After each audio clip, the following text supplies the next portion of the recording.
A prime time matchup, Sunday Night Football. There's nothing really quite like Sunday Night Football, especially when it's for first place in the NFC East. We got the Eagles. We got the Sixers. Philly talk. What's going on, everybody? Philly Mike here. And before I get into this Philadelphia Eagles, Dallas Cowboys preview, I wanted to take a second to thank you guys for liking, sharing, subscribing. It really means a lot to me. I've only been doing this for about a month, and just last week I hit over 100 subscribers. To some people, 100 subscribers is nothing, but to me, I'm very thankful. And because of that, I want to do a giveaway. This channel is about the Philadelphia Eagles, so what better way to do a giveaway without some football? What I'm going to do is, if you look to the left, I got all the games that are going to be played on Sunday and the Monday night game. What I want you to do is to comment who you think is going to win.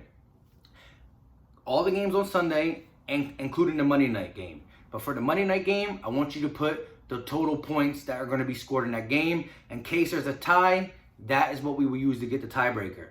So if a couple people all get like all of them right, or 10 of them right, we go to the Monday night game, and whoever gets closest to the total points scored, and we'll go from there. The winner will get a $25 gift card to the NFL shop. Now, if you don't want the $25 gift card to the NFL shop and you won, also let me know in the comments then, after you win, of course, that you want a $25 gift card somewhere else. I'm willing to get it for somewhere else. I'm just thinking this is all about football right now, so I'll get it for the NFL shop. But if you win, whoever you are, and you don't want it for the NFL shop, when I announce who the winner is, just go there and say, hey, I want it at this place, and I got you. Like I said, I just want to show my appreciation for you guys subscribing, watching the channel. But to enter in this competition, you got to do three things. One, you got to like the video. Two, you got to be subscribed. So if you're not subscribed, hurry up and subscribe. And three, you got to be an Eagles fan. You know what I'm saying? So that's all I need you guys to do. And if you do that, best luck to the man or woman who wins. The Philadelphia Eagles go into Jerry World in Dallas as underdogs. The line might switch more, especially if Amari Cooper and them don't play. But right now, we're underdogs. And you know what happens when the Philadelphia Eagles are underdogs. The Philadelphia Eagles and the Dallas Cowboys both sit at 3-3. We both sit at 3-3. This is for first place. You can't ask for anything better than this. Sunday night, the whole world's watching, and whoever wins gets first place in the NFC East. You know, 4-3 in first place ain't always what you want to hear, but first place is what I want to hear. So at the end of the day, the record's not important as long as we're first place at this time. But later down, we want to get better so we can get a better seed. So let's get into it. As you see the Dallas Cowboys stats, now these stats right here, they are a little inflated. My bad. A lot inflated. On the 3 games they had where they played against high school football teams, and they were able to rack up yards and play great defense and really make it look like like they're really something, because these numbers are not the Dallas Cowboys that we're going to play. But let's go over them anyways. Points per game scored, they averaged 25.5 points per game. That's 10th in the NFL. Yards per game, total yards, they averaged 443.8. That's second in the NFL. Passing yards, 305. That's third in the NFL. And rushing yards, 138.8. That is seventh in the NFL. And on the defensive side, the points they allow per game is only 19, which is 8th in the NFL. Yards per game, total offense, they only allow 331.8, which is 9th in the NFL. Total passing yards that they allow, 238.8, which is 12th in the NFL. And last but not least, rushing. They only allow 93.8, which is 12th in the NFL as well. Now, like I said, these numbers, if you're just hearing these numbers, you're like, wow, this team is good. I mean, they're second in total offense. It was inflated. It was inflated against the Miami, Giants, Redskins. And the fact that they were down 31-3 to Aaron Rodgers, and Dak just had to just throw the ball constantly. Hey, I give it to him. He still completed the passes. But that was garbage yards, just inflated his stats. But at the end of the day, they can have all this stuff. but they're 3-3 just like us, and they dropped the last 3. So the fact of the matter is, injured or not, I don't want to hear no excuses. No excuses, you know. People talked about us having excuses.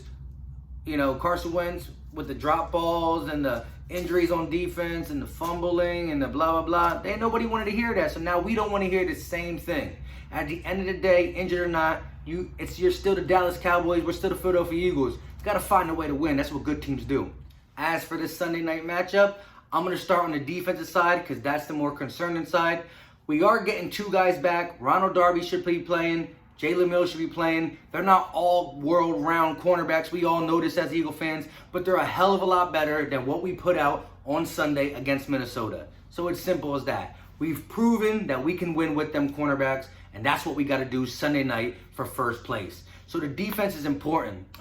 With the Dallas Cowboys being down, possibly their left tackle and their right guard, we all know they can't protect Dak. They cannot protect Dak. The Jets, the New York Jets, who do got a good defensive line, was all over Dak in that Sunday matchup. Dak didn't know what to do. Every time I looked at that game, Dak was getting sacked, or Dak was getting hit, or Dak was getting flustered, or Dak was getting moved off his spot. He was inaccurate because of the pressure that the Jets were putting on him. Now, this is a big game. The defensive line 2 games ago had 10 sacks. I know it was against the Jets. I know. But I'm not asking for 10 sacks. What I'm asking for is you to always stay on it. 100 miles per minute. Stay on Dak. With that offensive line being as banged up it should be close to the Jets' offensive line. It should be a bottom of the league offensive line. You got these backups who are not supposed to be playing, trying to block Fletcher Cox, Vinny Curry, Brandon Graham, Josh Sweat, Hall, Hassan Ridgeway. They shouldn't be able to get the job done. And that is going to help us. It's going to help us. Especially if they don't have Amari Cooper, Dak's going to have to hold the ball a little bit longer than he wants. And we should pop them all day. No excuse why we can't get constant pressure on Dak Prescott with our front 4. We don't even have to blitz this game, and we should still get pressure on Dak Prescott, which will be key. It's going to help a just coming back Jalen Mills, a just coming back Ronald Darby to hold their coverage with extra coverage in the back, keeping 2 safeties deep, keeping some linebackers back, and only going with our front 4. We can do that. We got the front 4 to get pressure, and they are lacking their best attribute, which is their offensive line. So there's no excuses. Attack Dak straight up. We do that, and it's going to lead right to our victory. Now, one thing I do want to say is we always been, and we still are, one of the best teams against the run. I'm going to keep saying that. But for some reason, the 4 games Ezekiel Elliott played against us, he's the only one that runs on us for some reason. For some reason, we just can't stop Zeke. He eats against us. I fucking hate when he does that. But he eats against us. So, at the end of the day, we need to get pressure on Zach, but we have to contain Zeke. I really don't think that they're going to come out trying to run on us, knowing that how good our run game is and how bad our secondary has been this year. But they might, because they know we're getting some guys back, so they might assume that we're just a tad better.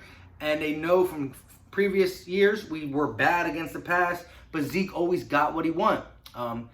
At the end of the day, Dallas Cowboys want to run the ball, so we have to worry about Zeke. When Zeke goes down there, we have to do what we've been doing all year. But when Dak drops back, we have to get pressure on him. And like I said, the Jets defense did a good job doing that, so there's no reason why we can't do that against backups. Now, on offense, we have to do one thing that we haven't really been able to do all year. We have to start fast. I'm going to say this stat again. 5 out of our 6 games we played this year, we were trailing by more than 10 points. We can't have that. We can't have that because that makes us abandon the run. It makes us abandon the run. Against Minnesota, Carson Wentz dropped back 40 times. He threw the ball 40 times. And we didn't have a good balance of pass and run. We can't get play action involved. We can't even do the RPOs because who's going to fall for an RPO if you're down by 10, if you're down by 17? Nobody's going to think you're going to run the ball. So that RPO don't even work when you're trailing by so much. So we got to start fast. I want to see a great mix-up of pass run. I want to see the offense flow like it does in the third and fourth quarter. There's no reason why we can be so crisp in the third and fourth and be so sloppy and slow in the first quarter. We can't do this. We need Doug to make this change this game. No excuses. Doug Peterson talked about taking the ball first instead of deferring and getting the ball at halftime. That's what I want to see. I want to see the Eagles win the coin toss. I want to see the Eagles take the ball, receive the ball, and go down there and punch it in for 7. Straight up in Jerry World and minimize that crowd ASAP. Again, the offense at times looks so crisp, and then other times it looks so sloppy. And part of the reason our defense gets destroyed, yes, we have a bad secondary. But when our offense gets on the field and goes 3 and out and puts the defense right back on after a long drive, they're tired. They're tired. So the offense got to do their part in helping out on the defense. We got to get these receivers involved. We cannot just be having Miles Sanders as the leading receiver on our team for multiple games. We got to get these receivers involved. Zach Ertz, Alshon Jeffrey, Dallas Goedert, Mac Hollins, J.J. Arcega-Whiteside, who has been a no-show, but it's been the coaching staff / him. He's trash, but they don't use him. Who knows? My whole thing is whoever's in the game, Nelson Aguilar included, we need to get these guys the ball. We need to get the ball out of our hand fast, and we need to run the ball with Jordan Howard.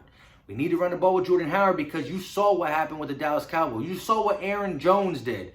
Aaron Jones physically did whatever he wanted to with the Cowboys defense. See, the Cowboys defense is weird. They got these 2 great middle linebackers, and